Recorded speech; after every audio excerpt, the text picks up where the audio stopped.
प्रेम श्री अनंत बलवंत हनुमंत लाल की, आदिशक्ति दुर्गा मैया की। सच्चिदानंद रूपाय विश्वोत्पत्त्यादि हेतवे तापत्रय विनाशाय श्री कृष्णाय वयं नमः। आइए, अभी अभी आप लोग बड़ी पावन चर्चा सुन रहे थे। महाराज उत्तानपाद की पावन कथा। देखो, उत्तानपाद कौन है? किसी कहा जाता है उत्तानपाद। उत्तानपाद का अर्थ होता है जिसके ऊपर को पैर हो और नीचे को सर हो, वो उत्तानपाद है। तो है कौन उत्तानपाद? हम तो कहते यहाँ जितने लोग बैठे हो सब लोग इस समय उत्तानपाद हो। अब आप सोच रहे होंगे हमारे ऊपर को पैर कहा जब उत्तानपाद है, लेकिन सब लोग उत्तानपाद हैं। और कब थे उत्तानपाद? कबीरा वो दिन याद करो जब पगों पर तरसीसो, गर्भ के बाहर आई के भूल गए जगदीशो। जब हम आप माता के गर्भ में हैं, उल्टे उल्टे लटके हैं, सर नीचे को है, पैर ऊपर को है, मलमूत्र ऊपर से बह रहा है, उस समय सब लोग उत्तानपाद है। उत्तानपाद की रानी का नाम सुनीति है।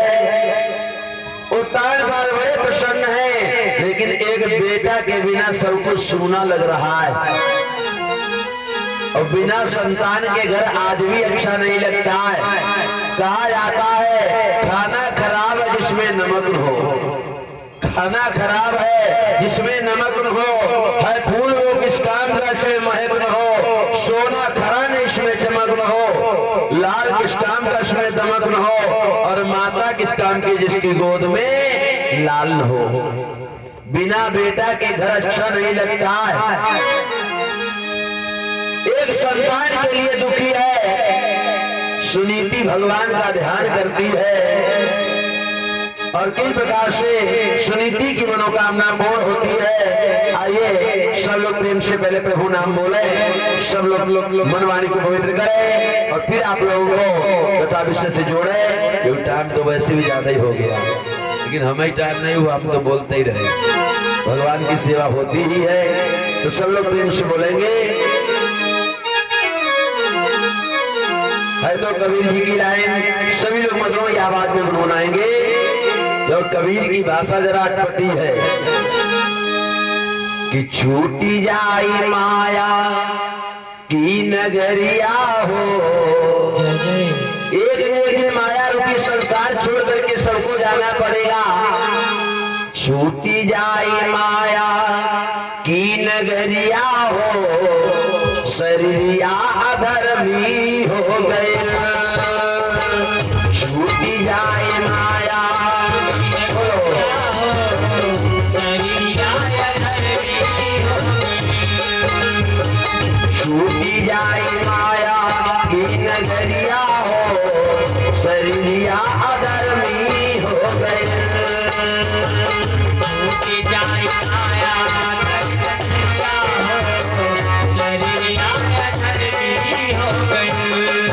अरे संसार छोड़ करके जाना पड़ेगा।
शरीरिया धर्मी हो गए।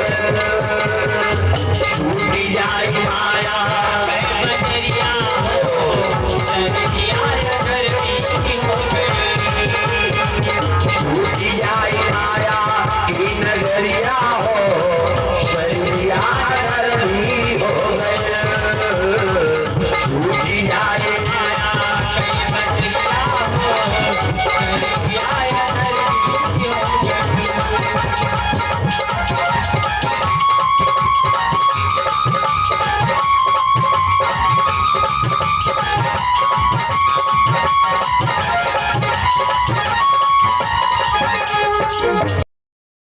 अरे जिसे हम कहते हैं सब मेरा है, जो घर इतना बढ़िया बनवाया ये घर भी हमारा नहीं है। आई बुढ़ापा गई है खटिया पे परेवा, आई बुढ़ापा गई है खटिया पे परेवा। जो बढ़िया मकान बनवाया इस मकान में भी रहने की जगह नहीं मिलेगी। जब बहुरिया घर में आएगी और हम तो कहते हैं जब बहुरिया आवे अगर भलमनसी चाहो तुम्हारे निकल ही आवो, अगर नहीं निकले बहुरिया ने कहीं आंगन लीपा और बुढ़ापे में खांसी आई तो उन्हें आंगन फूका, जान ले वापस तैयार। आई बुढ़ापा गई है खटिया पे परेवा, आई बुढ़ापा गई है खटिया पे परेवा। बहू लड़का ना मरी है जब तू खतरेवा। बहू लड़का ना मरी है जब तू खतरेवा। जब बहू चिल्लाएगी उस समय मालूम क्या करोगे? रोई रोई करी हो तब गोहरिया हो। देखा होगा बुढ़ापे में कई आवाज आती, हे भगवान हमारों का नंबर ही नहीं हम बुला लेते।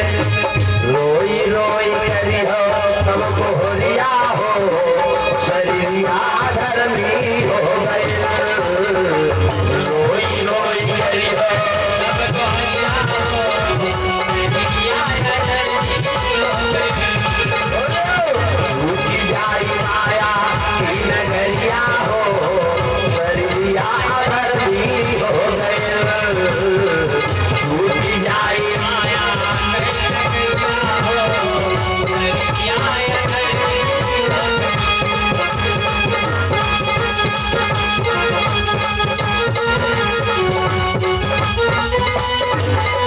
भोले राम कृष्ण भगवान की, प्रेम से वृंदावन बिहारी लाल की। आइए आज अभी आप लोग सुन रहे थे, उसी बात पर ध्यान देना। एक बेटा के लिए मैया सुनीति ने अपना राज छोड़ दिया, जंगल में कुटी बना करके झोपड़ी डाल करके रहने लगी। यही तो माया है, जिस माया के चक्कर में हम आप फंसे पड़े हुए। जननी जनक बंद सुतदारा, तन धन भवन सुहद परिवारा। इस माया को अगर छोड़ दो सब कई ममता ताग बटोरी, इन सबको इकट्ठा करके बांध लो। इस माया से विरक्त हो जाओ तो भगवान की प्राप्ति हो जाए। आज एक बेटा के लिए कितने कष्टों को सहन किया, लेकिन अरे विश्वास रखो परमात्मा अवश्य हमारे पास में है। कहा जाता है मन चंगा तो कठौती में गंगा। अरे मन में अगर विश्वास है, सुनीति ने इतने कष्टों को सहन किया, लेकिन सबसे पहले बेटा किसका हुआ? मैया सुनीति का ही बेटा हुआ है। सुनीति के ही लाल का जन्म हुआ। आज उत्तानपाद के यहाँ दो बालकों ने जन्म लिया। एक बाप की दो संतानें हुई हैं, लेकिन दोनों संतानों में फर्क बहुत बड़ा है। जैसे एक डाली में दो फूल खिले हों, एक फूल तो भोले बाबा के सर पे चल रहा और दूसरा गंदी नाली में बहता जा रहा है। किस्मत अपनी अपनी है। एक तो राजा का राजकुमार, एक भिखमंगिन का लाल है एक ही बाप की दोनों संतानें। एक यहाँ तो बधाइयां बज रही है और एक से कोई हाल पूछने वाला नहीं है। सुनीति अकेले और भगवान का ध्यान करती है। क्यों? जब कष्ट आता है तभी भगवान का ध्यान आता है। कहा भी आता है कि दुख में सुमिरन सब करे और सुख में करे न कोई। दुख में सुमिरन सब करे सुख में करे न कोई। जो सुख में सुमिरन करे दुख काहे का होय। ओ भैया दुख काहे का होय।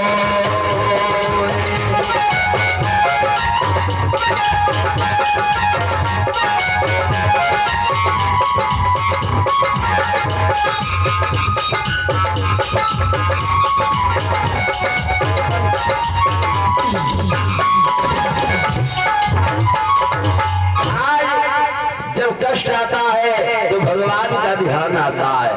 लेकिन हम तो कहते कष्ट में भगवान को मत भूलो, अवश्य कष्ट दूर हो जाएगा। अरे राजा दशरथ के देखो चौथा बना गया लेकिन एक बेटा नहीं हुआ। चौथा बना गया है लेकिन बेटा नहीं हुआ। दशरथ बड़े परेशान। गोस्वामी बाबा लिखते हैं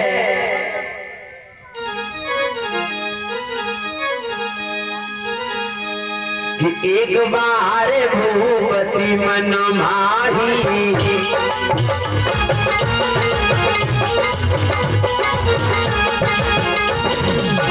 एक बार भूपति मन माही एक बार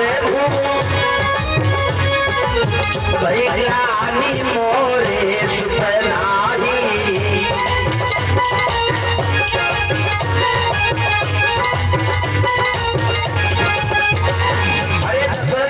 चौथा बना गया लेकिन बेटा नहीं हुआ। गोस्वामी बाबा लिखते हैं एक बार भूपति मन माही। एक बार दशरथ जी को ग्लानि हुई। क्या? दशरथ जी को याद आया कि हमारे कोई बेटा ही नहीं हुआ। अब आप विचार करो भाई, जिसके बेटा नहीं होगा उसे तो 24 घंटे याद आएगा। और वहां लिखा दशरथ को केवल एक ही बार याद आया कि हमारे कोई बेटे ही नहीं हुआ। एक बार कब याद आया? याद तो दशरथ को बहुत बार आया लेकिन एक बार कब याद आया? जब कोई कह देता है तो प्राणी को महान कष्ट होता है। जैसे अब लोग कह जरूर देते हैं, माताएं अगर लड़ाई लड़ाए तो ताने मार देती है, हम खूब जानती हैं तुम्हारे जितनी पुण्य की है तो तेरी गोदी खाली है। वैसी दशरथ के सामने कभी ऐसी घटनाएं हो गई तो दशरथ जी को याद आ रहा है कि हमारे कोई बेटा नहीं हुआ है। और एक बार दशरथ को कब ग्लानि हुई? ध्यान देना, एक बार दशरथ जी के यहाँ पर सूखा पड़ गया। छोटी सी बात देखा है, एक बार दशरथ जी के यहाँ सूखा पड़ गया। जब सूखा पड़ा, जल है नहीं, दशरथ ने संतों को बुलाया और संतों से पूछा, अरे सूखा पड़ गया है, बोलो ये जल कैसे निकलेगा? तो सभी संत खड़े हैं। एक बाबा ने जमीन पर उंगली रखी और कहा, दशरथ तो इस जमीन पर तुम 5 फावड़ा लगाओ और यहाँ पर तालाब खुलवा दो तो यहाँ पर जल निकल आएगा। दशरथ जी ने जैसे सुना, दशरथ जी ने फावड़ा लिया और वहां पर 5 फावड़ा लगाने के लिए जैसे फावड़ा चलाया, हाय धोखे से वो फावड़ा जो था वो संत की उंगली में लग गया। संत की उंगली कट गई, खून निकलने लगा। संत ने कहा, दशरथ ये तुमने क्या कर दिया? तुमने तुम्हारी उंगली काट दी है, तुम अंधे बने बैठे हो, जाओ मैं श्राप दे रहा हूं, तुम इसी समय मर जाओगे। जैसे श्राप दे दिया, संतों ने कहा, अरे क्या किया स्वामी जी, अगर दशरथ मर जाएगा तो इनके घर में तो भगवान का अवतार होना है, ये मर जाएगा तो भगवान अवतार नहीं ले पाएगा। तो संत ने कहा, अब श्राप तो मिट हो नहीं सकता है, मम जो श्राप झूठ ना होई, जाने सचराचर सब कोई।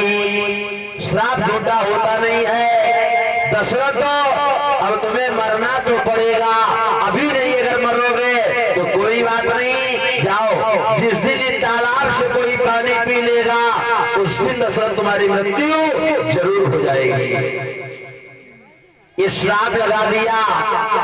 तभी तो भाई लोगों, अब बताओ, तालाब खुदवाया जाता है या कुआं बनवाया जाता है या नल लगवाया जाता है, पानी पीने के लिए लगाया जाता है या किसी को मारने के लिए?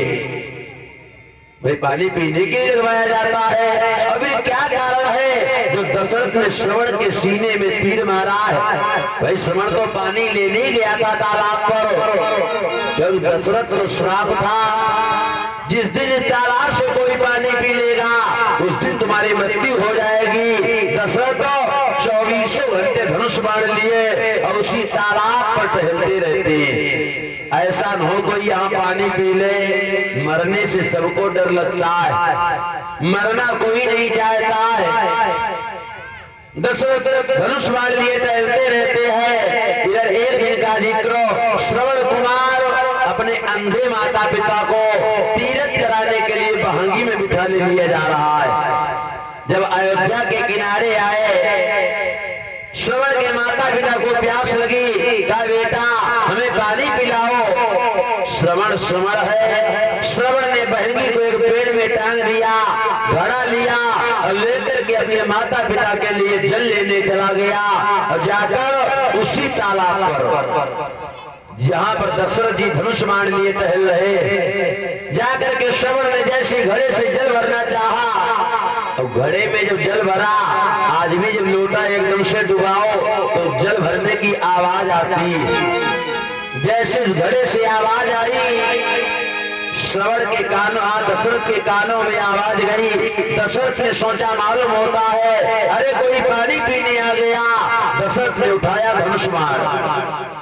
वैसे कुछ लोग कहते हैं कि उन्होंने शब्द भेदी बाण मारा है। अगर भाई दशरथ ने शब्द भेदी बाण मारा तो शब्द भेदी बाण आवाज के ऊपर जाता है और आवाज तो उस घड़े से आ रही है, लेकिन बाण कहां जा रहा है? आज श्रवण के सीने के पास में। आज जैसे दशरथ ने बाण छोड़ लिया, एकदम श्रवण के सीने में बाण लगा। श्रवण हा राम करके गिर जाता है। दशरथ ने सुना, मालूम होता है तो कोई मनुष्य आ गया है, हमारे हाथों से मनुष्य मर गया है। आज दशरथ दौड़ करके गए, श्रवण जमीन पर पड़ा है, सीने में बाण लगा है। दशरथ ने गोदी में उठा लिया, कहा बेटा हमसे गलती हो गई, हमने तुम्हें जान नहीं पाया, अरे तुम्हारे धोखे से बाण लग गया। श्रवण ने कहा महाराज हमें बाण लगने का कोई गम नहीं है, अरे मरना तो एक दिन सबको पड़ेगा, लेकिन सबसे बड़ा दुख क्या है हमें कि तीर सीने में लगा हम सह गए। तीर सीने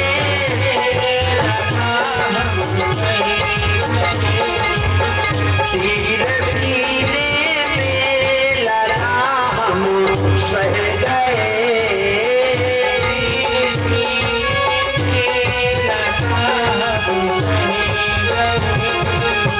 तीर सीने में लगा हम सह गए।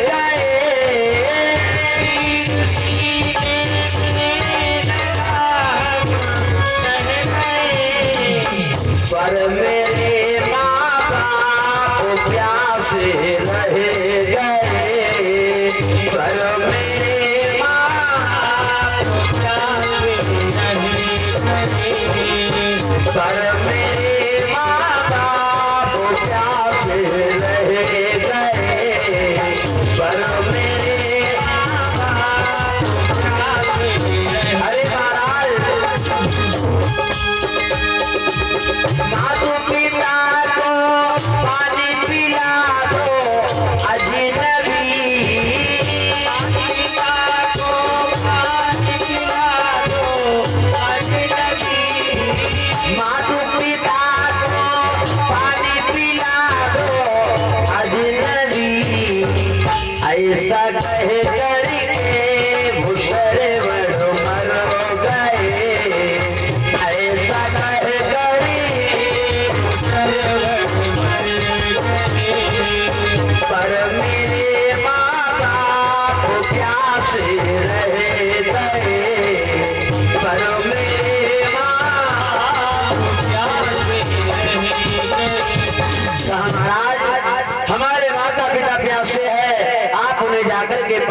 खिला दो और ये मत बताना कि मैं श्रवण नहीं हूं। अगर तुम अपना नाम बता दोगे तो हमारे माता पिता पानी नहीं पिएंगे।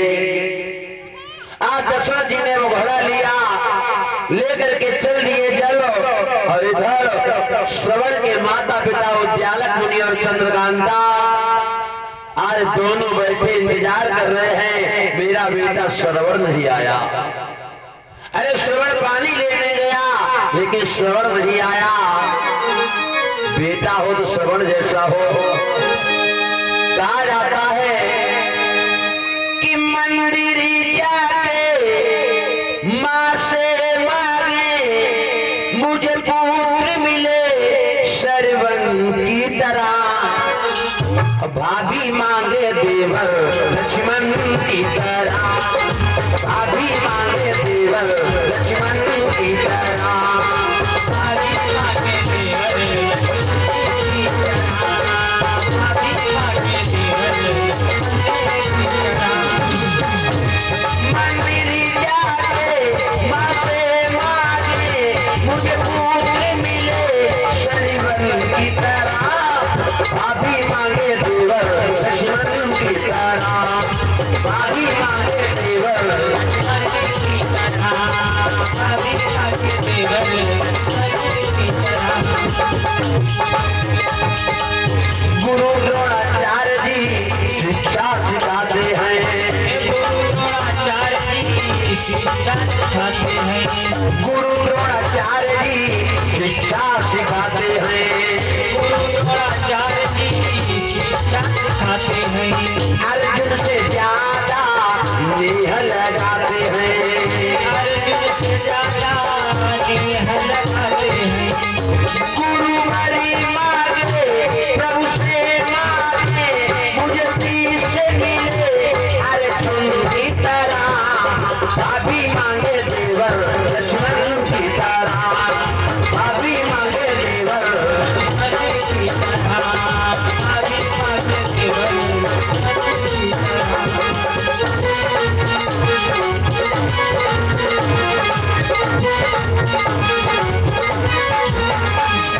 अरे पुत्र श्रवण जैसा हो।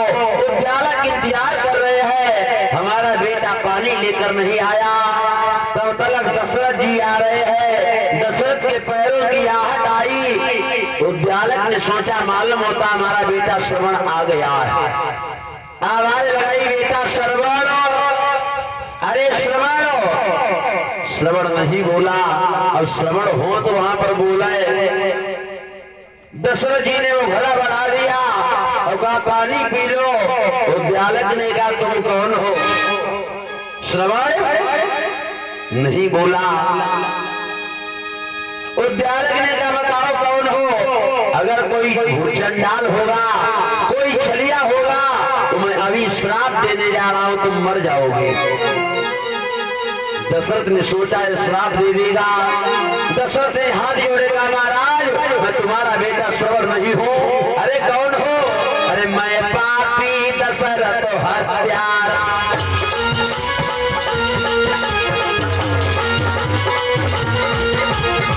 मैं पापी दशरथ हत्यारा, होके मैं पुत्र तुम्हारा मारा।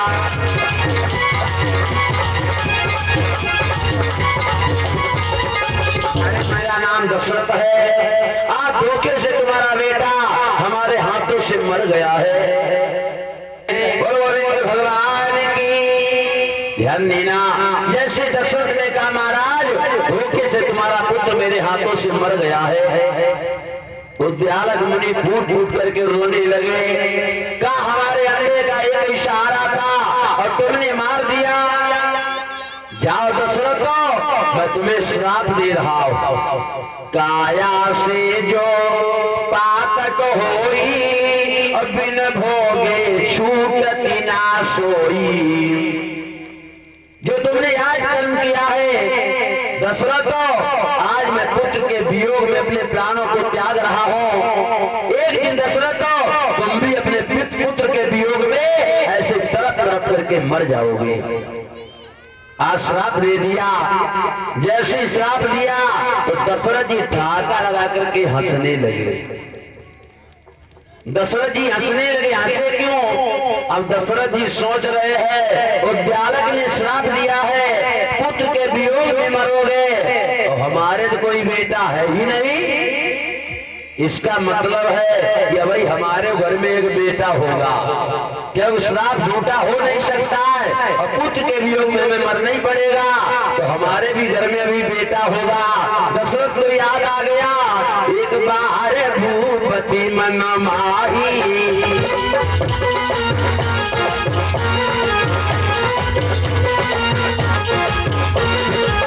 एक बार भूपति मन माही, एक बार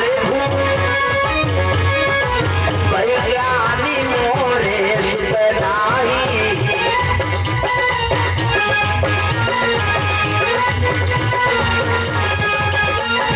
आज दशरथ को ग्लानि हो गई, हमारे बेटा नहीं। जब कोई घटना हो जाती है तो याद आ जाता है। ग्लानि तो कई बार हुई दशरथ को, कहा तो बताऊंगा। एक बार दशरथ तो सरोवर पर गए, देखा एक कमल का फूल बहुत सुंदर खिला है। दशरथ ने सोचा ये फूल बड़ा अच्छा है, लाओ इस फूल को तोड़ लो, अपनी रानी कैकेयी के गले का हार बनाऊंगा।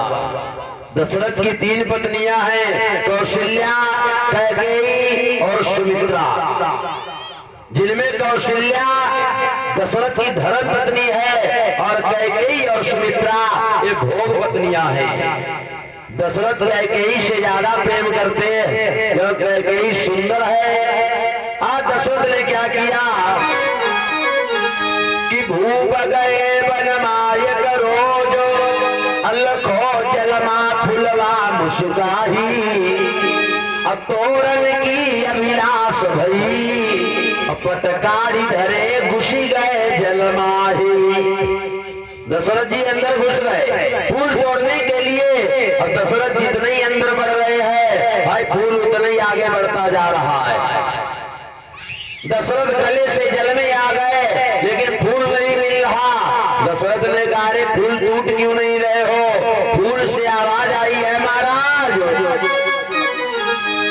कि हमना निर्वंशी ने कह करवे। अरे तुम निर्वंशिया हो, और निर्वंशियों के पास में मैं नहीं आऊंगा।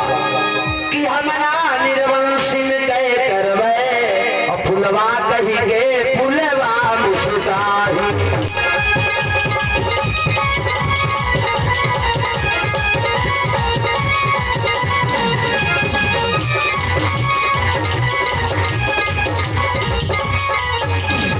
निर्वंशियों के हाथ में नहीं आता हो। दशरथ तो ग्लानि हो गई, अरे अब तो ये फूल भी हमें ताना मार रहा है, अगर हमारे बेटा होता तो आज ये फूल हमें ताना नहीं मारता। एक बार भूपति मन माही, भई ज्ञानी मोरे सुतनाही। दशरथ को यहाँ पर भी ग्लानि हुई। ग्लानि तो कई एक कारण है, कहां तक बताऊंगा, अपनी बात पर ध्यान देना, जो भागवत की कथा चल रही है। आज उत्तानपाद के 2 बेटा हुए। महलों में जो रानी सुरुच का बेटा है जिसका नाम उत्तम रखा गया, और जो झोपड़ी में सुनीति का बेटा हुआ उसका नाम ध्रुव रखा गया। अरे ध्रुव जी का तो अवतार है भगवान का, ध्रुव जी अवतारी है। अब ध्यान देना, माताओं में बन नहीं रही है, सुनीति और सुरुच में नहीं निपटती है कि सौत का रिश्ता है, लेकिन भाई भाई में बहुत बड़ा प्रेम है। ध्रुव और उत्तम में बहुत बड़ा प्रेम है।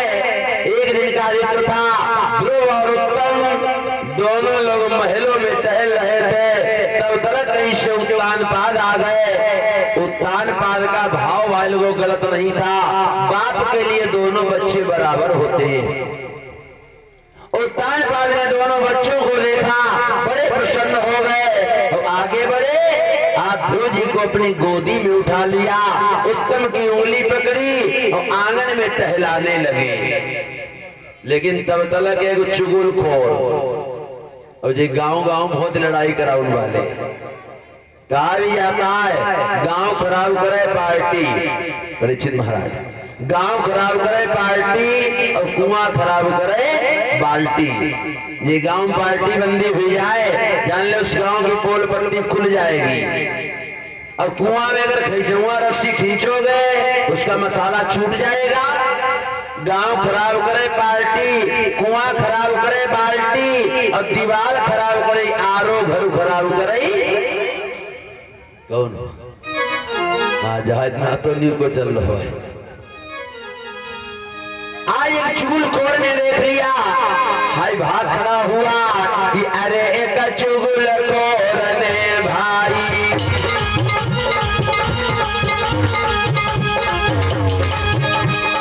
अरे एक चुगलखोर ने भाई, अरे रानी से चुगली खाई। रानी सूरज के पास में पहुंचा और कहने लगा, है रानी तुम्हारे महाराज का तुमसे प्रेम कम करते हैं?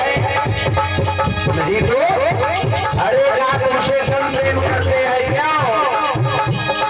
श्रम तो रहे वो गोद खिलाई, तेरो लाल रहे पैदल चलाई।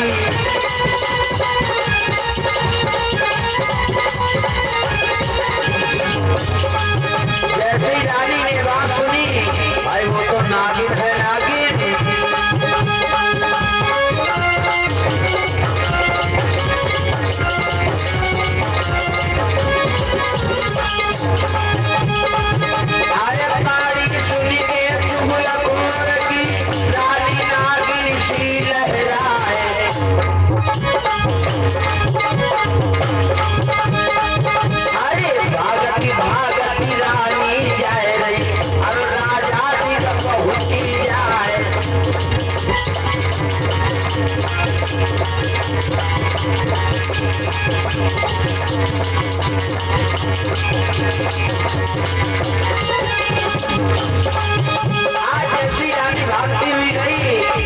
जैसे देखा ध्रुव महाराज की गोदी में उत्तर पैदल चल रहा है, मानो किसी ने आग के ऊपर घी डाल दिया हो।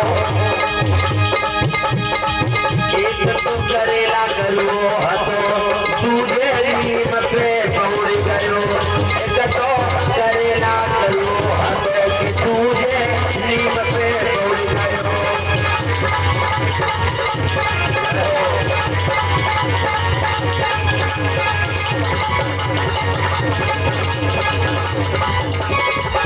आज जैसे सूरज ने जाकर के देखा ध्रुव महाराज की गोदी में है, एकदम आंखें लाल हो गई। बोलो सौत का बेटा महाराज की गोदी में। आज सूरज की आगे बढ़ी और ध्रुव की कलाई पकड़ी और फेंक दिया जमीन पर, का नालायक कहीं का। अरे भिखमंगिन का लाल इस गोदी में बैठा है, इस गोदी के तो लायक नहीं है, भाग जाओ यहां से। और ध्रुव इस गोदी में अगर तुम्हें बैठना था, कि गोदी में अगर बैठना था तो पूरब में भजन किया होता, और उत्तम के बदले बेटा तुमने ही जन्म लिया होता।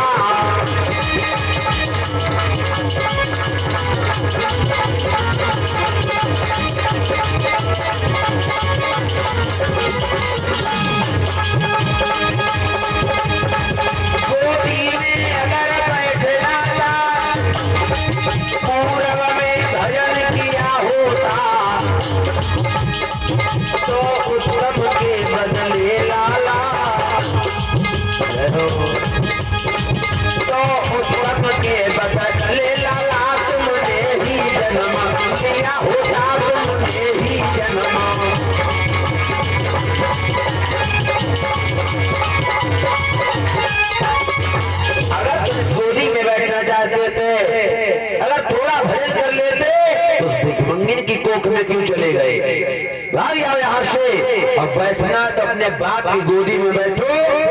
हजारों गालियां दी हैं, जैसे नाग से ज्यादा नागिन खतरनाक होती, वैसे बाण से ज्यादा वाणी खतरनाक होती। बाण का मारा प्राणी बच सकता है, लेकिन वाणी का मारा हुआ प्राणी कभी बचता नहीं है। इसीलिए तो कहा जाता है, जब भी बोलो तो सोच विचार करके बोलो।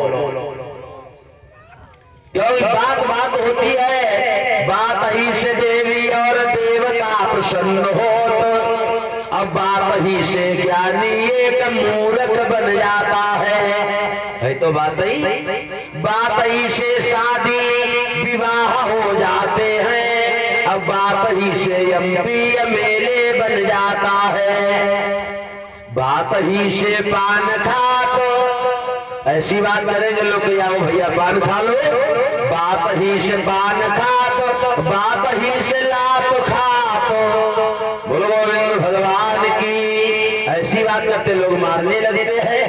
है तो बात ही ये जीव बड़ी कमाल की है। अब कहा जाता है कि जीव तेरे बोल करारे, जीव तेने बादर फारे, जीव तेने बोल करारे, जीव तेने बोल करारे, जीव तेने बादर फारे, जीव तेने बोल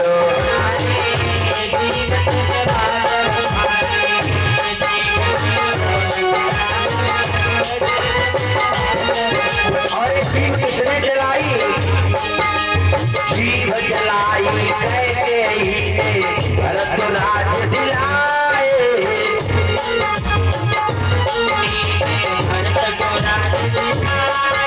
अगर कैकेयी ने राम को बर्दाश्त मांगा होता तो शायद दशरथ की मृत्यु नहीं होती। जीव जलाई कैकेयी ने भरत राज दिलाए,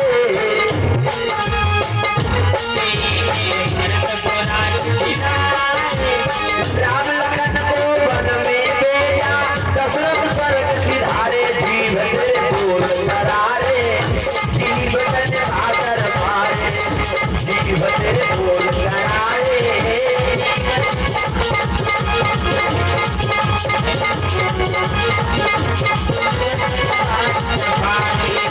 जीव तेरे बोल करारे, जीव तेरे बादर फारे, जीव तेरे और किसने जलाई जीव जलाई द्रुपद सुता ने अंध के अंध बताए,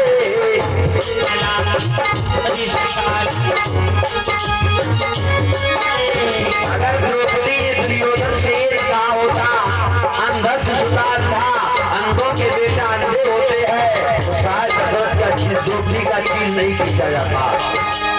जीव जलाई द्रुपद सुता ने अंध के अंध बताए, जीव जलाई द्रुपद सुता ने अंध के अंध बताए, बड़ी सभा में द्रुपद सुता ने सारे वस्त्र उतारे, जीव तेरे बोल करारे, जीव तेरे बादर फारे, जीव तेरे बोल करारे,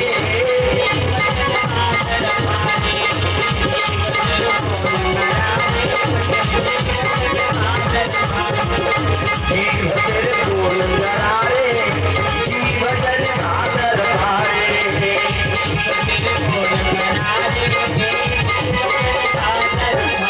आज ध्रुव से रोता हुआ चल दिया। इधर मैया सुनीति अपने घर में बैठी है, सुनीति ने अपने बच्चे के रोने की आवाज को सुना। माताओं में आज भी ये ताकत होती, अगर 10 बालक दरवाजे पर खेल रहे हो, एक बच्चा रो गए तो माँ अपने घर से ही बता देती कि हमारा ही बेटा रो रहा है। माँ अपने बच्चे की आवाज पहचान लेती है। करहु सदा बिन कहे रखवारी, और जिमि बालक राखे महतारी। माँ अपने बच्चे की आवाज पहचानती है। आज सुनीति ने जैसे सुना कि हमारा बेटा ध्रुव रो रहा है, आज माता सुनीति दौड़ करके बाहर आ गई और आकर के अपने बेटा ध्रुव को गोदी में उठा लिया और कहने लगी, बेटा, अरे बेटा तुम क्यों रो रहे हो? किसने मारा है? आज ये भिखमंगिन का लाल किसकी आंखों में खटक गया है? ध्रुव कहने लगा, मत पूछो मैया। सुनीति ने कहा, नहीं बेटा, एक बार बता तुम्हें किसने मारा है? कि अब रोए रोए पूछती मातु, कि अब रोए रोए पूछी मातु, लाल किसने मारो। अब रोए रोए पूछी मातु,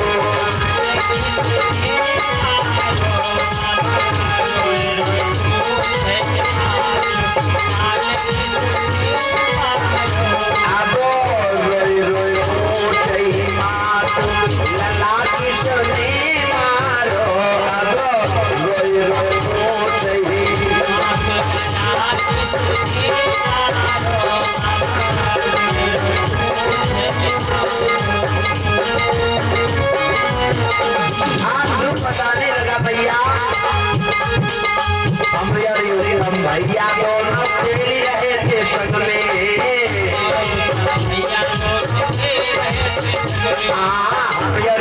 भैया दोनों खेल रहे थे संग में।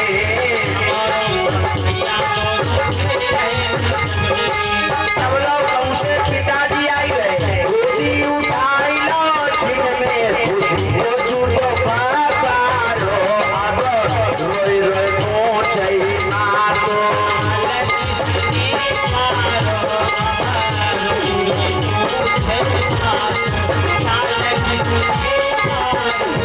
भैया जब हम दोनों लोग खेल रहे थे, हमारे पिताजी ने हमें गोदी में उठा लिया और भैया की उंगली पकड़ करके टहलाने लगे। तब तो चुगलखोर ने भैया मेरी मौसी चुगली खाई। हाँ, चुगलखोर ने भैया मेरी मौसी चुगली खाई।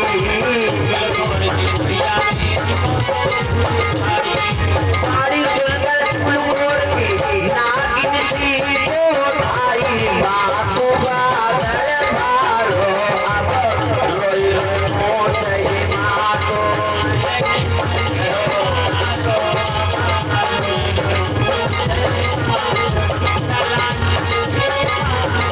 अब रोई रोई पूछे माँ को, लाल किसने मारो। अब रोई रोई पूछे माँ को,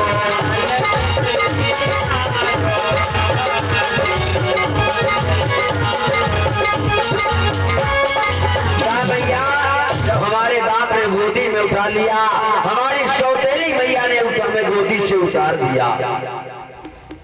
सुनीति ने कहा बेटा, उसने कुछ कहा तो नहीं? कहा मैया उसने तो बहुत कुछ कहा है, उसने बहुत कुछ कहा है। उसने कहा है तू भिखमंगिन का लाल है। सुनीति के आंसू निकल आए। कहा बेटा उसने सच कहा है, तुम भिखमंगिन के ही लाल हो, और तो कुछ नहीं कहा भैया। और उसने कहा है, उसने कहा तुम इस गोदी के लायक नहीं हो, अगर इस गोदी में खेलना था तो पूरब में भजन किया होता। सुनीति ने कहा बेटा ये भी उसने सच ही कहा है, अगर तुम थोड़ा भजन कर लेते तो मुझ अभागिन की कोख में तुमको आना नहीं पड़ता। और तो कुछ नहीं कहा भैया। और उसने कहा है, उसने कहा अगर बैठना है तो अपने बाप की गोदी में बैठो। सुनीति ने कहा बेटा कोई बात नहीं, अगर उसने कहा है तो आज के बाद तुम अपने बाप की ही गोदी में बैठना। ध्रुव ने कहा मैया क्या वो हमारा बाप नहीं है? अरे सुनीति आज ब्रह्म ज्ञान देने लगी अपने बेटा को। कहा बेटा वो बाप तो है, लेकिन यहाँ ये नकली बाप है। पता नहीं कितनी बार तुम उसके बाप बने होगे, कितनी बार वो तुम्हारा बाप बना होगा। यहाँ तो दो विषयों का नाता है, बैठना है तो असली बाप की गोदी में बैठो। मीरा कहती थी ऐसे बर को क्या बरे जो रोज मरे जी जाए। अरे ऐसे बर को क्या बरे जो रोज मरे जी जाए, और बर बरिए गोपाल को जो सुहाग अमर हो जाए।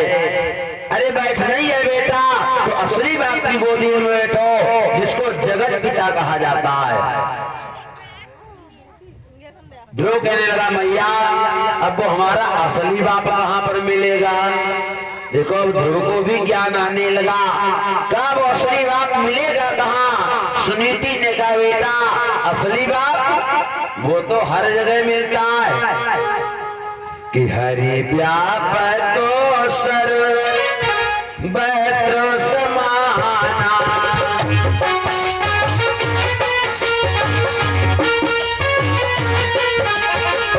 हरि व्यापकी सर्वत्र समाना, प्रेमोस प्रगट होई मैं जाना।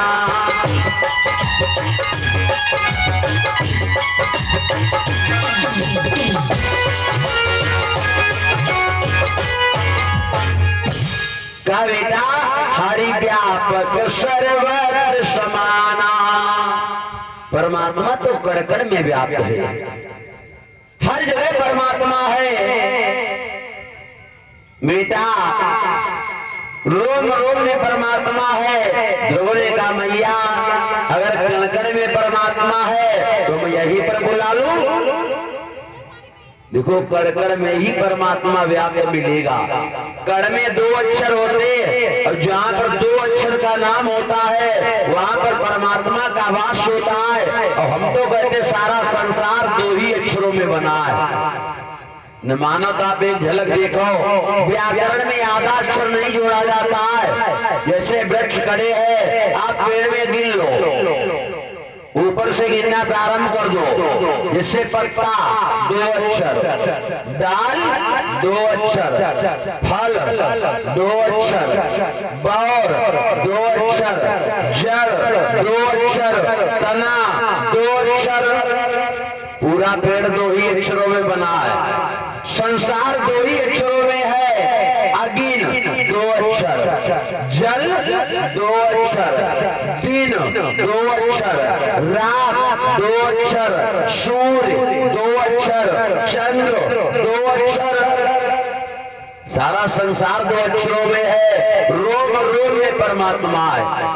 न मानव आप अपने शरीर में देख लो, अपने शरीर में गिन लो, पूरा शरीर 2 अक्षरों में ही बना है। आप ऊपर से गिनना प्रारंभ कर दो। बाल 2 अक्षर, सर 2 अक्षर, माथ 2 अक्षर, आंख 2 अक्षर, ओठ 2 अक्षर, गाल 2 अक्षर, हाथ 2 अक्षर, पैर 2 अक्षर, पेट, पूरा शरीर 2 अक्षरों में है। गिन करके देख लेना, पूरा शरीर 2 अक्षरों में मिलेगा।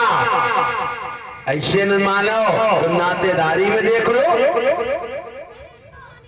माता 2 अक्षर, पिता 2 अक्षर, नाना 2 अक्षर, नानी 2 अक्षर, मामा 2 अक्षर, मामी 2 अक्षर, बुआ 2 अक्षर, फूफा 2 अक्षर, मौसा 2 अक्षर, मौसी 2 अक्षर, भाई 2 अक्षर, भाभी 2 अक्षर, दीदी 2 अक्षर, जी जा हाँ जाओ 2 ही अक्षरों में। जीजा जी कही दो, जान लो बादर ही फटो, क्योंकि जीजा शब्द ही इतना प्यारा है। अगर मुर्दों से कह दो जी, हाँ तो जान लो 3 किलोमीटर भाग जरूर जाइए। रोम रोम में परमात्मा मिलेगा। ध्रुव ने कहा मैया तो यहीं पर बुला लो भगवान को। कहा बेटा यहाँ नहीं मिलेगा। क्यों? कि ग्राहका रजना ना जंजाला, अति दुर्गम सहेल विशाला।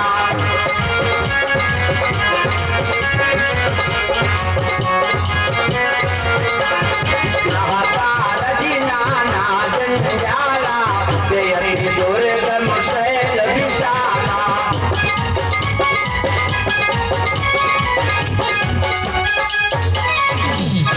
गृहस्थी में बहुत बड़े बड़े जंजाल है बेटा।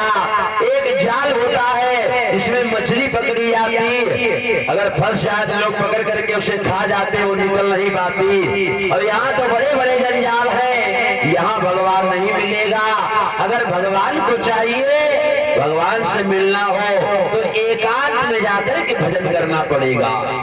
धन्य है मैया सुनीति को जो अपने बच्चे को ऐसा ज्ञान दे रही है। ध्रुव ने कहा मैया अगर एकांत में जाना है तो अब हमें हमें आशीर्वाद दो, मैं जंगल में जाऊंगा। कहा मैं जंगल में जाऊंगा। अब बोलो ऐसी कौन माता होगी जिसका अकेला बच्चा हो वो भी जंगल में भेज देगी। सुनीति रोने लगी, का बेटा क्या कह रहे हो, तुम ही तो हमारे एक लाल हो, अगर जंगल में चले गए तो मैं तो तड़प तड़प करके मर जाऊंगी। ध्रुव ने कहा वारे मैया, अब वहीं तुमने हमें कीचड़ से निकाल करके चंदन के कुंडों में बिठाला, अब फिर तुम्हें कीचड़ में फंसाने लगी हो। अरे मैया कि मैया दे दे आज विदाई, मैया दे दो आज विदाई, मैया दे दो आज विदाई, मैया दे दो आज विदाई, मैया दे दो आज विदाई, मैया दे दो आज विदाई, मैया दे दो आज। अरे भैया हमें आशीर्वाद दे दो, मैं जंगल में जाऊंगा, जीवित रहियो फिर से आइयो। अगर जिंदा रात में मुलाकात होगी माँ, जीवित रहियो फिर से आइयो, जाने मन कदर आई, एक दिन सब कोया नाता, छूटी ब्रह्म से जाई माता, दे दो आज विदाई माता, दे दो आज विदाई माता, दे दो आज विदाई माता, दे दो आज विदाई। अरे भैया मुझे आशीर्वाद दे दो। आज सुनीति रोती रही, कथाएं तो बड़ी अनंत हैं। ध्रुव छोटा सा बालक को आज चल दिया जंगल की ओर। उत्तान पाद को मालूम पड़ा कि हमारा बेटा जंगल में जा रहा है। गांठे जोड़ी है, कहीं चिन लिया, थोड़ी सी बात देखे। उत्तान पाद को मालूम पड़ा कि हमारा बेटा जंगल में जा रहा है। उत्तान पाद ने एक मंत्री को बुलाया और कहा है मंत्री जाओ अब जाकर के हमारे बेटा ध्रुव को रोक लो और उससे कह दो आज तक उसको एक शेर जौ मिलते थे, आज से उसको 2 शेर जौ मिलेंगे, लेकिन जंगल में न जाए। आज मंत्री आया, ध्रुव तुम जंगल में मत जाओ, तुम्हारे बाप ने कहा है आज से तुमको 2 शेर जौ मिलेंगे। ध्रुव को विश्वास हो गया, वारे प्रभु अब तुम एक कदम नहीं चल पाए, मामला दूना हो गया। ध्रुव को विश्वास हो गया। ध्रुव ने कहा जाओ मंत्री हमारे बाप से कह देना मैं वापस नहीं आऊंगा। मंत्री ने बताया आकर के, राजा ने फिर कहा मंत्री जाकर हमारे बेटा से कहो मैं अयोध्या का आधा राजपाट दे दूंगा, लेकिन वो जंगल में न जाए। देखो भजन में माया कितना पीछे पड़ती है। मंत्री आया, ध्रुव तुम्हारी लॉटरी लग गई, क्यों आधा राजपाट मिलेगा, जंगल में मत जाओ। ध्रुव ने कहा हमारे बाप से कह देना जिसने करो शेर से दूना, उनके भवन और का सुना। ध्रुव वापस नहीं आएगा। आज 5 वर्ष का छोटा सा बालक ध्रुव निर्भीक जंगल के लिए चल पड़ा। बोलो गोविंद भगवान की। आज 5 वर्ष का छोटा बालक चल दिया, भगवान का ध्यान करता जा रहा है। सब लोग थोड़ी मदद करो ताकि ध्रुव जी की तपस्या पूरी हो। सब लोग बोलना। और किस प्रकार से गुरु बनाता जा रहा है प्रभु कि मनवा बैरागी हुआ प्रभु जी तेरे लिए, मनवा बैरागी हुआ प्रभु जी तेरे लिए, मनवा बैरागी हुआ सवरिया तेरे लिए, मनवा बैरागी हुआ प्रभु जी तेरे लिए, प्रभु जी तेरे लिए, कन्हैया तेरे लिए, प्रभु जी तेरे लिए, कन्हैया सवरिया तेरे लिए, सवरिया तेरे लिए, कन्हैया तेरे लिए, सवरिया तेरे लिए, मनवा बैरागी हुआ सवरिया तेरे मनवा बैरागी हुआ सवरिया तेरे मनवा बैरागी हुआ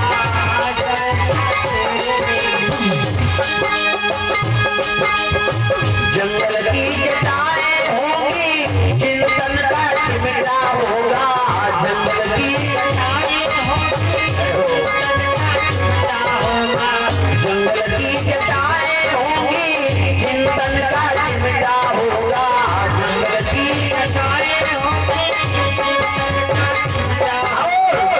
गायत्री मंत्र होगा गायत्री मंत्र होगा सवरिया तेरे लिए गायत्री मंत्र होगा सवरिया तेरे गायत्री मंत्र होगा सवरिया तेरे मनवा बैरागी हुआ कन्हैया तेरे लिए मनवा बैरागी हुआ सवरिया वो कृष्ण भगवान की।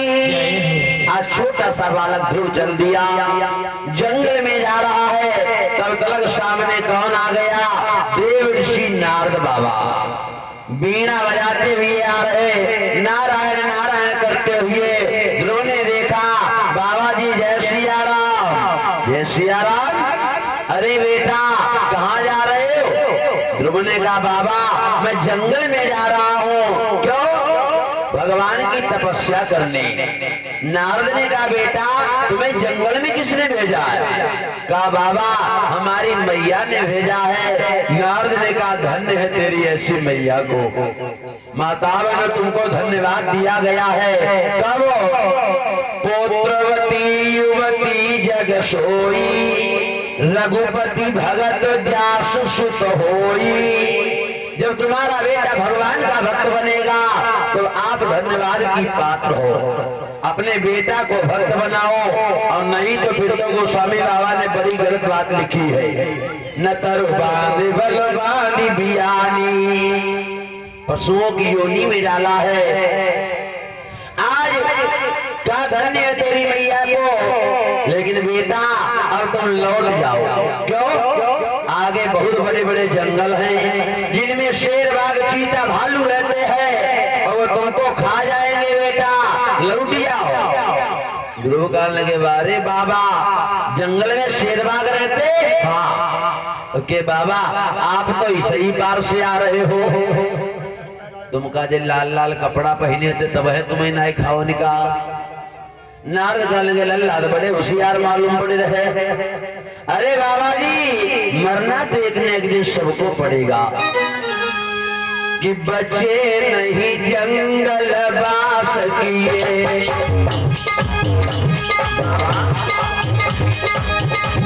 बचे नहीं जंगल बास किए न बचे कोई शीश रखाए जदा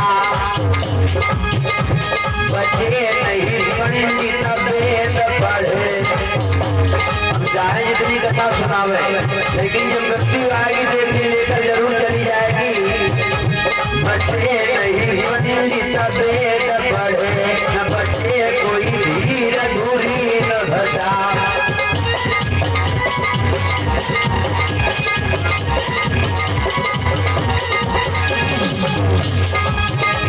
बचे नहीं वीर बलि महिपाल न बचे कोई ऊंची उठाए अता। बाबा दिन चार चला बल है जग में मरनाई रही सिर काल बता।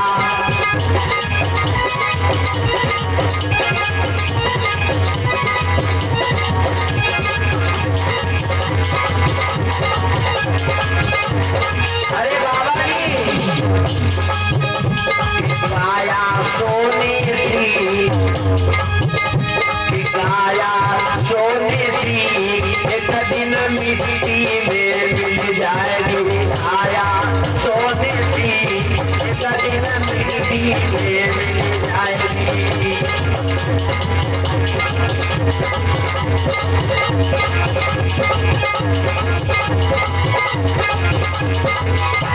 अरे मरना देखने से सबको पड़ेगा। नारद ने कहा ठीक है बेटा, तुम जाओ जंगल में, लेकिन पहले जा बताओ क्या तुमने गुरु किया है। ध्रुव कहने लगे गुरु क्या होता है। कहा बेटा बिना गुरु के भगवान मिल नहीं सकता है। बिन गुरु भवन दितरई न कोई, चहु बिरंची शंकर सम होई। बिना गुरु के कल्याण नहीं होता है, पहले तुम गुरु बनाओ।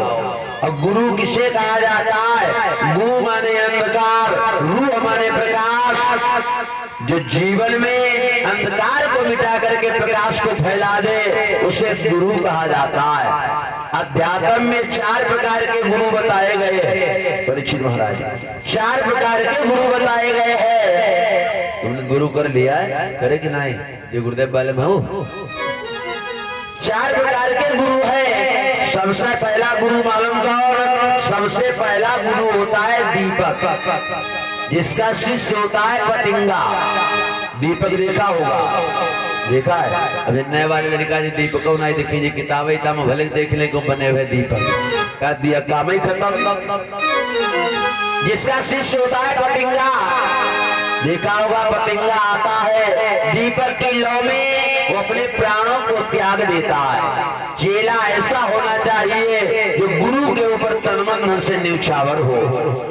लेकिन कोई कोई बड़े वाले पतिंगा आते वो दियो को बुझाई जाते। हाँ तो ऐसो चेलों बनावो जो गुरु को ले जा रहे। दूसरा गुरु होता है चंदन, जिसका शिष्य होता है सर्प। नेता बेकारी के गुरु हैं, न गुरु कुछ दे पाता है और न चेला कुछ ले पाता है। चंदन विष व्यापत नहीं, लपटे रहती भुजंग। तीसरा गुरु होता है पारस, जिसका शिष्य होता है लोहा। ऐसा गुरु मिल जाए तो कल्याण हो जाए। जब पारस को लोहे में छुआओ तो वो सोना बन जाता है। लेकिन थोड़ी सी कसर ये भी रख देता है। कितनी, जब सुनार लोग माल गहने बनाते हैं तो इसके ऊपर छोटी छोटी हथौड़ियां पड़ती, थोड़ी कसर रखता है। और सबसे उत्तम गुरु मालूम कौन। सबसे उत्तम गुरु होता है लखेरी। लखेरी देखी जो घरों में बिल बना देती, जिसका शिष्य होता है झींगुर। लखेरी कभी देख लेना, लखेरी अंडा बच्चा कुछ नहीं देती। लखेरी जब पकड़ेगी तब झींगुर को पकड़ती है और अपने बिल में ले आती है। और गुनगुन गुनगुन की आवाज करते करते वो झींगुर जो है वही लखेरी का रूप ले लेता है। ऐसा गुरु मिल जाए जो अपने समान बना दे उसे गुरु कहा जाता है। और गुरुदेव भगवान की का पहले गुरु बनाओ। ध्रुव ने कहा बाबा तो आप ही गुरु बन जाओ। नारद सोचने लगे 11 रुपया जेब पक्के हुए, एक चेला और बढ़ गया। बेटा आज नारद बाबा ने एक मंत्र दे दिया, 12 अक्षरों का मंत्र। ओम नमो भगवते वासुदेवाय, ये मंत्र बता दिया। और ये मंत्र बहुत बढ़िया मंत्र है। हम तो कहते अगर पूजा पाठ न कर पाओ, सुबह उठो इस मंत्र का 11 बार जाप कर लो, क्योंकि वो मंत्र है। इसी मंत्र से ध्रुव जी को भगवान का दर्शन मिलेगा। इसी मंत्र से ध्रुव जी अयोध्या के राजा बनेंगे। इसी मंत्र से ध्रुव जी को ध्रुवलोक मिलेगा। न भाई सब लोग बोल लो, ओम नमो भगवते वासुदेवाय। ओम नमो भगवते वासुदेवाय। ओम नमो भगवते वासुदेवाय। ओम नमो भगवते वासुदेव। बोल वासुदेव भगवान की। आज मंत्र दे दिया, नारद बाबा अंतर ध्यान हो गए। ध्रुव जी चले और जाकर के निर्जन वन में आज बैठ गए। ध्रुव जी ने ज्यादा दिन तपस्या नहीं की है, केवल 6 महीने तपस्या की है। ध्रुव जी पहले महीने में तपस्या करते रहे और जैसे ही दूसरा महीना लगा तो ध्रुव जी ने भोजन करना बंद कर दिया। भोजन नहीं करते, केवल फलों को खाते हैं। तीसरा महीना लगा, फलों को खाना बंद कर दिया। अब मालूम सूखे पत्ते खा रहे। चौथा महीना लगा, सूखे पत्तों को खाना बंद कर दिया, केवल जल पी रहे। 5वां महीना लगा, जल पीना बंद कर दिया, ऐसे निराहार बैठे रहते। और जब छठवां महीना लगा है, ध्रुव जी ने सांस लेना ही बंद कर दिया, प्राणवायु को खींच लिया। जब प्राणवायु को खींचा तो संसार में हाहाकार मच गया। इंद्र बेचारे घबरा गए, क्योंकि देवताओं में सबसे डरपोक देवता है तो देवराज इंद्र ही है। कोई पूजा करे, कोई यज्ञ करे, पहले इंद्र ही का इंद्रासन हिलता है। क्यों? क्योंकि इंद्र किसी का नाम नहीं है भाई लोगों, इंद्र एक पद का नाम है। जैसे प्रधानमंत्री, बोलो कोई नाम है भाई? जो कोई इलेक्शन जीतेगा उस कुर्सी पर बैठेगा वो प्रधानमंत्री। और जब प्रधानमंत्री बन जाए और फिर तनिका मतलब गड़बड़ हो पार्टी में तो चिंता तो लगी रहती है, सुनो बीच में सरकार हमारी चली जाए। वैसे इंद्र एक पद का नाम है, जो कोई उस समय 100 यज्ञ कर लेता उसको इंद्र बना दिया जाता है। इसलिए इंद्र पहले ही घबराते, ऐसा न हो कोई यज्ञ पूरी कर ले और हमारा सिंहासन चला जाए। इंद्र ने क्या किया, अपनी अप्सराओं को भेज दिया और कहा जाकर तुम ध्रुव की समाधि का खंडन करो। आज भी अप्सराएं आती है भजन में बाधा डालने। 5 अप्सराएं चली है, रंभा और वशी, मेनका, पुष्पांजलि। ध्रुव जी यहाँ तपस्या कर रहे हैं, आकर के 5 नाचने लगे ध्रुव जी के सामने। गोस्वामी बाबा लिखते हैं इनके लिए कि रंभादिक सुर नारी नवीना जय जय सीताराम, कि रंभादिक सुर नारी नवीना जय जय सीताराम, और सकल असर कला प्रवीणा जय जय राधे श्याम।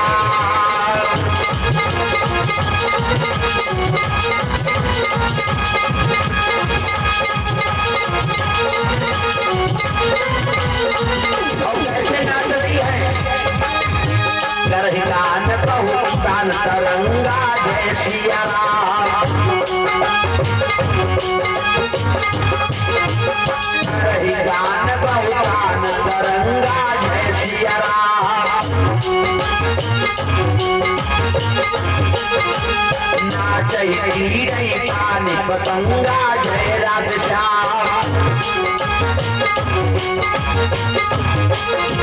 लंबादिक सुर नारी नवीना जय जय सीताराम, क्या सकल संसार कला प्रवीणा जय जय राधे श्याम।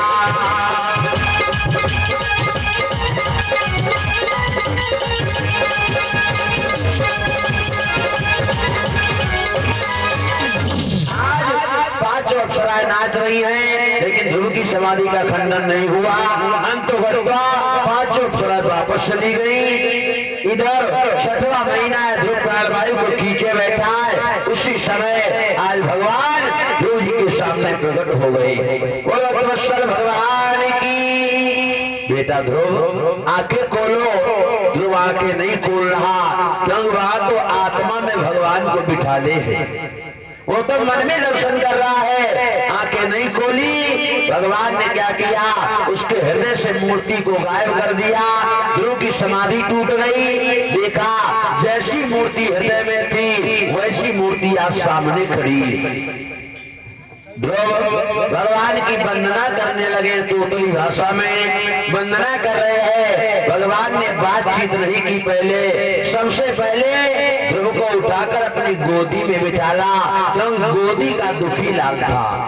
गोदी से उतारा गया, सर पे हाथ रखा और कहा बेटा ध्रुव, क्योंकि बाप का भी दुखी लाल है। आज भगवान पिता बने हैं, ध्रुव को बेटा बनाया और कहा बेटा तुम हमसे जो मांगना चाहो सो मांग लो, जो इच्छा हो मांग लो।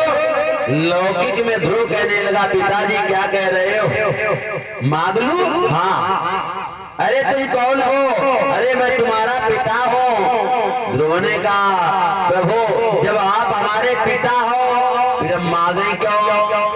क्यों? संसार जानता है बाप के मर जाने के बाद सब जायदाद बेटे की होती। अरे तुम्हारे बाप ही हो तो प्रभु जौन दिन तुम मरी गई हो वैसे सब जायदाद हमारी हो जाएगी। भगवान ने कहा भक्त बड़ा चालाक है। दूसरी बात यह है आप आप हमारे पिता हो, अब आप बताओ मैं क्या करूं। भगवान ने क्या बताया है कि बेटा जाओ अपने घर को, अब सिंहासन देखो भालो तुम।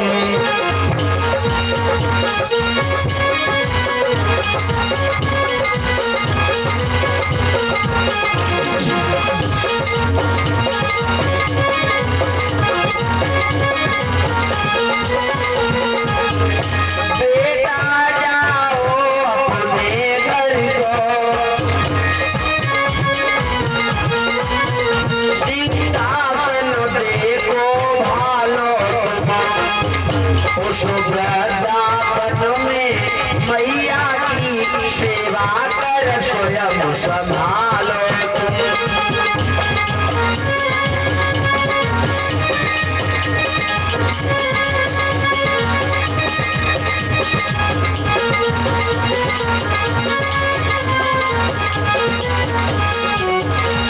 तुम घर जाओ और समय आने पर मैं बुला लूंगा।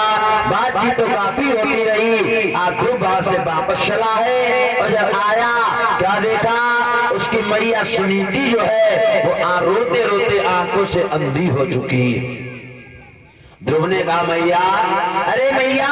सुनीति ने कहा कौन है जो मुझसे माँ कह रहा है, मुझसे माँ मत कहो। हमारा एक बेटा था वो जंगल में चला गया, उसको तो शेर बाघ चीता ने खा लिया होगा।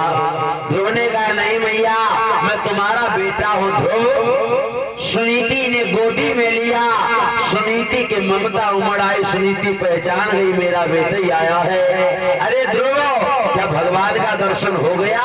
कहा मैया हो गया है।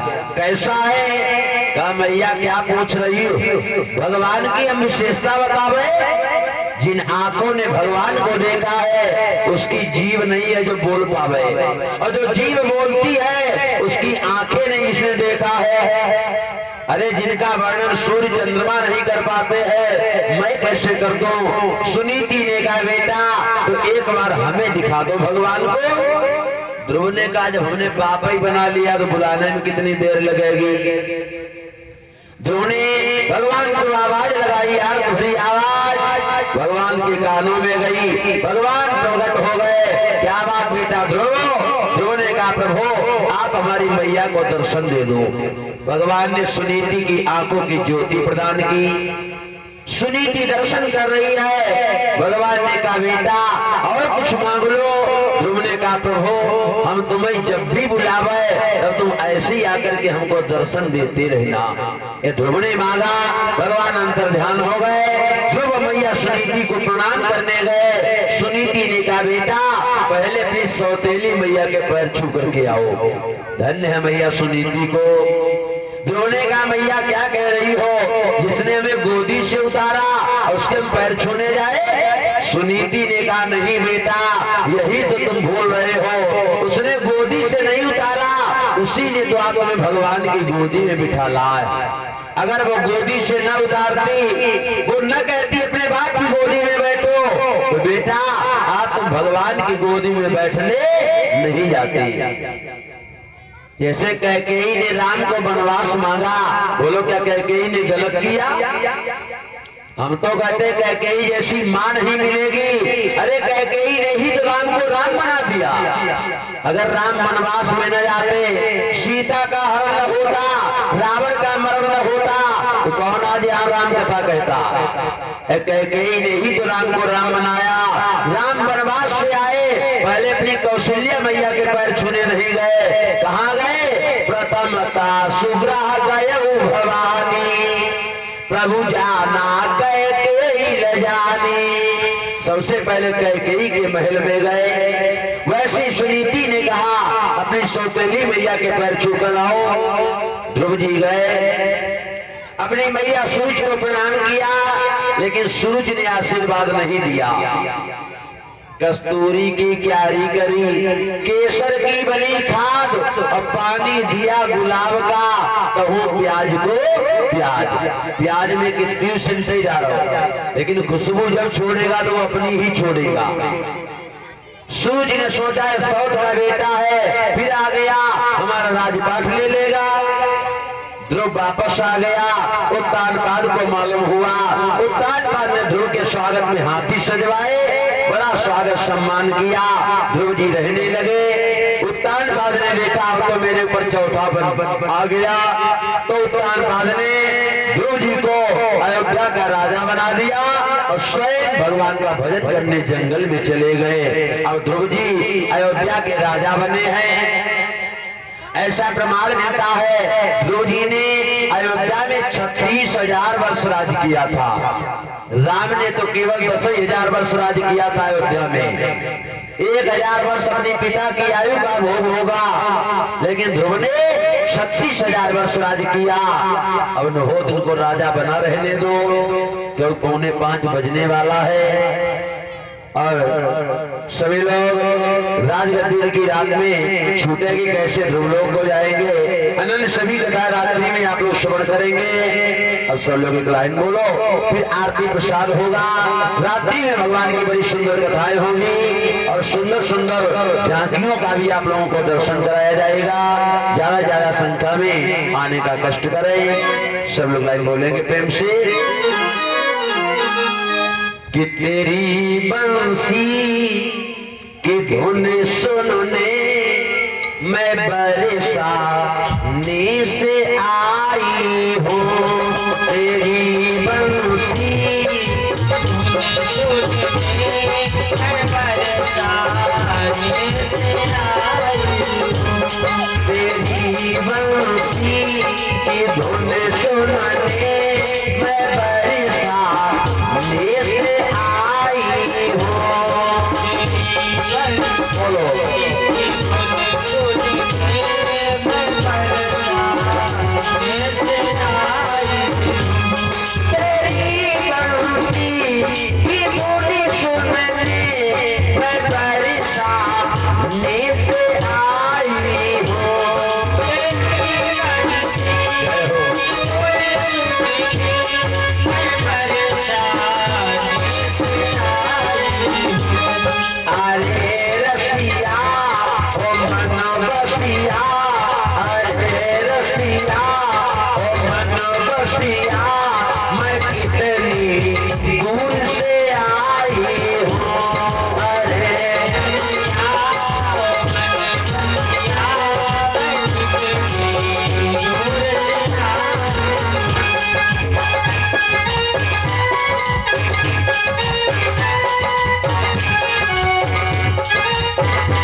बोले राम कृष्ण भगवान की जय हो। भागवत महापुराण की जय हो। आज के आनंद की जय हो